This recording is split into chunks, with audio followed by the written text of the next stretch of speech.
Today we are going to be reviewing your CS2 investing ideas, and by yours I mean some people in the Counter-Strike community, and based on how many likes they got on Twitter and stuff like that, I'm going to be giving my thoughts and opinions on the ideas of some people out there in the CS community, and hopefully just get some new ideas, because I think so often in everything in life we can get stuck in our own echo chambers, we can get stuck in our own little bubbles and stuff like that, and it's good to hear the ideas of other people, and especially some of these people are actually pretty successful investors, pretty successful big people in the Counter-Strike community, so I think we should hopefully be able to get some pretty cool stuff out of this video. But of course, first, just want to mention real quick, if you are looking to turn any of your CS2 items into cold hard cash or crypto or any other payment method, definitely hit me up over on Twitter, first link in the description below. I'm buying pretty much anything and everything for the right price, so if you're looking to get a deal done safely, quickly, efficiently, all that good stuff, hit me up. We can get one done, and of course, by selling to me, you're helping support me, my channel, and my content. With that being said, let's get right into this. So, Jesus tweeted this out about a month ago, actually, and I had kind of just bookmarked it and been like, hey, I'm probably going to want to, dive back into this at some point when I have time for a video like this. And he tweeted, I'm planning on making a video reviewing people's CS2 investment strategies and takes. If you have a take you'd like me to take a look at, whether it's a post, tweet, YouTube video, or anything like that, link it here. And I don't know if this tweet didn't do as well as he thought or whatever. He didn't get a ton of replies, but he got some pretty interesting stuff. And again, he actually is huge in the scene, so he's followed by a ton of huge people. He got some really, really cool people in the scene to reply to this. So let's go through them. First up, Meow Meow CS, I don't know how you say that. Katowice 2015 Hollow. So Kato 2015s are definitely very, very cool. Obviously, Kato 15s are a bordered sticker set. And right now, bordered stickers of really all kinds have been doing quite well over the past year because Valve continues to pump out borderless stickers. Again, people weren't exactly sure what they were going to do for Copenhagen, and now we're still not even sure exactly what they're going to do for Shanghai. But as Valve continues to pump out borderless stickers and kind of devalue borderless stickers, not only are bordered stickers getting older and seemingly more rare, they are also just being different. They are cooler. They are more interesting just by the fact that they are not borderless, while borderless just keep getting pumped out. And Kato 15 I actually do think looks pretty cool. Now, obviously, the design of them is just very, very simple. It's a team logo. It's just this like vertical line or a diagonal line through them, whatever. It's nothing insane, it's nothing crazy, but they do have a cool hollow effect, and I do really like the hollows. Obviously, there are some foils. I don't really think the foils are that cool. There's papers and stuff like that. Don't really think the papers are that cool, but I'm sure they will both do fine. Again, these are from 2015. These are going on 10 years old at this point. But these hollows are really, really, really cool. You can make some very cool crafts with them.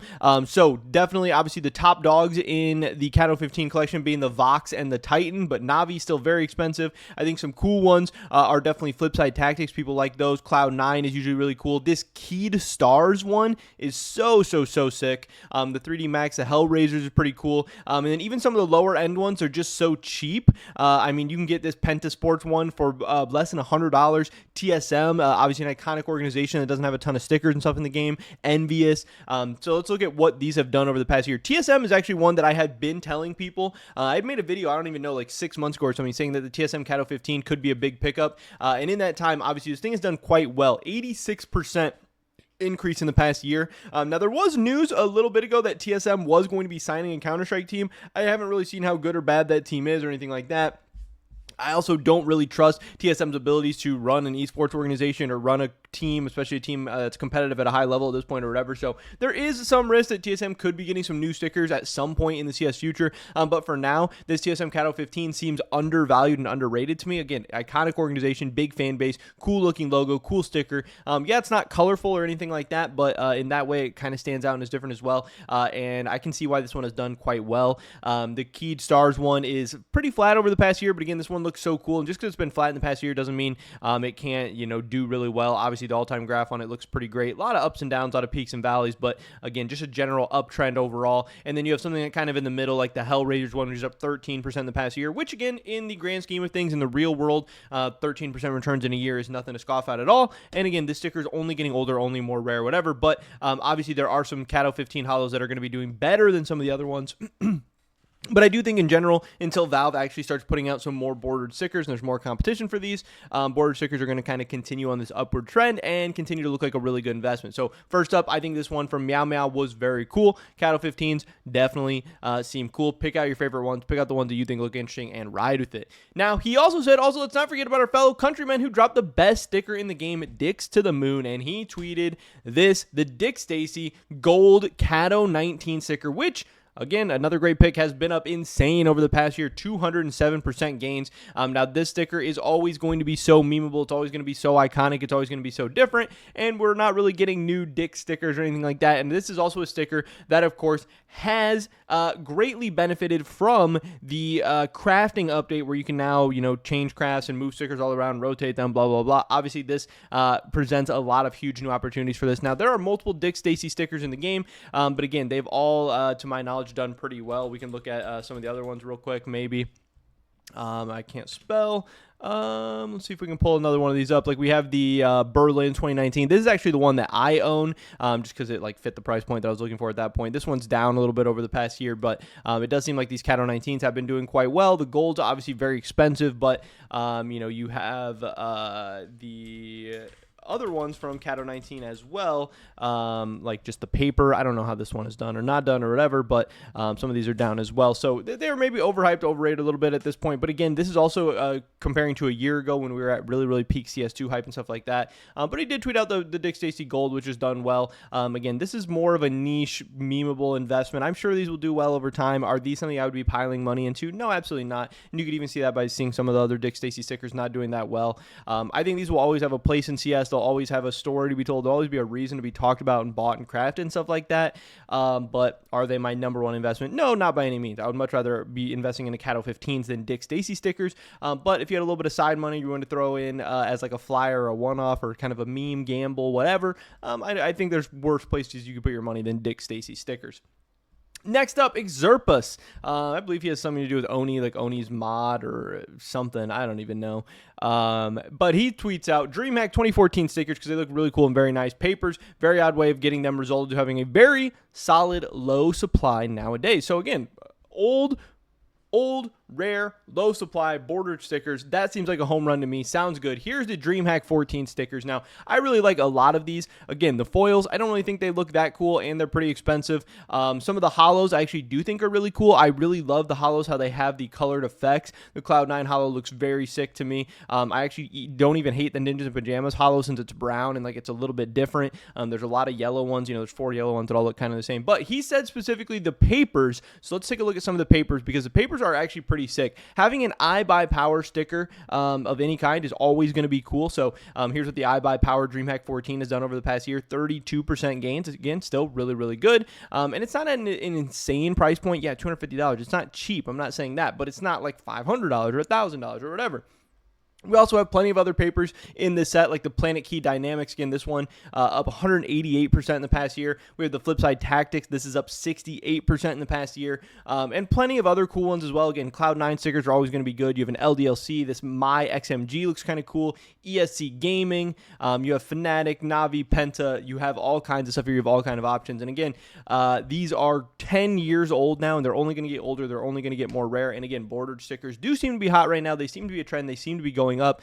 So I actually do like this. DreamHack 14s and Kato 15s, I can definitely see them having some big value. I also don't mind stuff like Columbus, Atlanta, Boston as kind of some good border stickers to invest on for the future as well. But DreamHack 14s and Kato 15s, I don't really see a way you can be going too wrong with them right now. Some other people saying CS2 or CS2, he tweeted out this, how he talked about getting Dust 2 souvenir packages right before the Dust 2 map redropped, which is quite funny. This guy says buy what China buys, which, hey, that can never be too bad of an idea. This guy says he bought blue gems, lent them to pros to get eyes on them, then sold them for a good amount of profit. That seems like an interesting kind of business idea. This guy said the Cruising Ray patch. He tweeted out something, his own tweet from July, where he said currently the only blue patch under $3 is listed on the Steam market, while the other patches on the market are not owned in such a quantity by me. It may prove to be a sleeper that investors look back on and wish that they had invested in. So let's see what's going on with the Cruising Ray. As always, this is a Riptide patch, which I have been talking about. You guys should be investing in, or you guys should have been investing in Riptide patches. I don't know if you should anymore at this time. I still have plenty of money in Riptide patches, and but man, when you see gains like this thing's up 668% in the past year. It does make you want to sell a little bit, makes you want to take some profits, makes you want to take some gains. But people have been saying that about Riptide patches for quite some time. And these things just kind of continue to go up. The graphs on these look so great. There's not very many dips. This isn't the peaks and valleys that we saw with some of these other things. This is truly just kind of a straight up. There's not many patches in the game. These things don't have a ton of competition, and agents and patches have kind of been getting more popular over the past year, 2 years, whatever. And all the cheap patches have just continued to climb, but the expensive ones as well. So, this guy kind of shouted out that Cruising Ray patch, and this one obviously has done good. But so have all the other Operation Riptide patches. And I think any Operation Riptide patches that you like, that you think are cool, and that you think look at a decent price point, you should at least consider. But who knows? Maybe these things are getting too overinvested. I don't know. But I've been saying that for a while, and I haven't sold. I've held on to most of my stuff. But yeah, the gains just kind of keep on coming. It has definitely been quite crazy. And then finally, one of the last things I want to talk about, Price Empire tweeted out September 2023. They said somebody in our Discord thinks some rare CSGO patches will peak at $1,200, talking about the Bayonet frog. And this, of course, is one of the most insane items really in CS2. This thing has been an insane investment. It's up 608% in the past year. It is up 46% in the past month. The all-time graph on this thing is just crazy. Again, when it was $150, that seemed like it was crazy. Then it hits 200. That seems like it's crazy. Then it hits 300. Hey, this has to be the peak, right? Then it hits 375. Then it goes up to 475. Then all the way up to 561. This thing is just absolutely insane. I did buy one of these. I bought one of these. I've owned a couple of these at different points. I ended up buying one. I think I got it for around like $300 or something like that. Ended up selling it for close to $500. These things are super expensive, but not only are they super expensive, they're pretty liquid for being this expensive an item. People buy them quickly. They do sell quite well, especially if you list them for even decent prices, because people love this thing. Bayonet frogs have been going crazy. Bayonet frog applied patches on agents. Those agents have been going crazy. So this definitely has been a crazy investment. Now, will it be a good investment at $560? I don't know, guys. This is getting so hard. Again, when you see stuff like this, 608%, what do? Do you continue to ride the wave? Do you ride the trend? Do you see that people love the Bayonet frog and it's been going crazy and you continue to ride that? Or just where you sell, take gains, stay away? And then what do you put your money in instead? I don't know. The markets are so weird, strange, and crazy right now. But yes, Bayonet frog does seem like a good purchase and good investment to me, and it has been, but does that mean it will continue to be? I don't know. Some other people saying, take a look at Fano best investment tips on platform. This guy's saying he's buying P250 sand dunes, and tons of other stuff. People talking about patches, Kato 19s, M4 A4s now that they just got buffed, more Bayonet frogs, Tyloo RMRs, I don't know, all kinds of funny stuff. But I did think this was a cool thread put on by Jesus, and I do love taking a look at people's investing ideas. Maybe you guys got some ideas of your own from this, and hopefully you guys use them to make some money. But pretty much it for this video today, guys. Hopefully I catch you in the next one. Until then, peace.